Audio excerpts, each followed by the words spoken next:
se pol dobivate tudi izven kostuma, pa se družite ali samo v kostumih? Ja, itak. Aha, okay. So kakšni, ki želijo ostati v karakterju, pa ne pokazati svoje civilne podobe, if you know what I mean. Obstajajo pač dejansko kakšne forsone? Ja, sem res. Tudi v Sloveniji... Ja, kot sem že rekel, jaz sem v bistvu tokrat prvič, da sem se toliko izpostavil. Mi smo te zdaj razgalili. Razgalili, v bistvu verjetno. Načeloma bom rekel čist zaradi karijere in službe in tako naprej, pa ker so pač določene stigme mogoče zadej.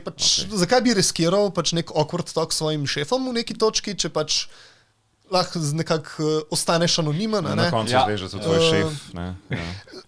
Mogoče bo pristopil do tebe, jaz tudi. Jaz imam absolutno vsaj enega sodelavca, ki je tudi furija. Tu smo že razpucali. They're everywhere. Kako se je ta pogovor začel? Ne, si sva se v bistvu že prej poznala. Kasneje prišel na firmo, ampak... Nekaj tako, pač tisto, imaš res kosmata? Ok, ne, nisem mislil na tak način. Mislim, ne. Mislil sem pa živali. Dango te nasmešen kava prevlečka. Razloži se. Ne, jaz, pač vi ste imeli tako odziv.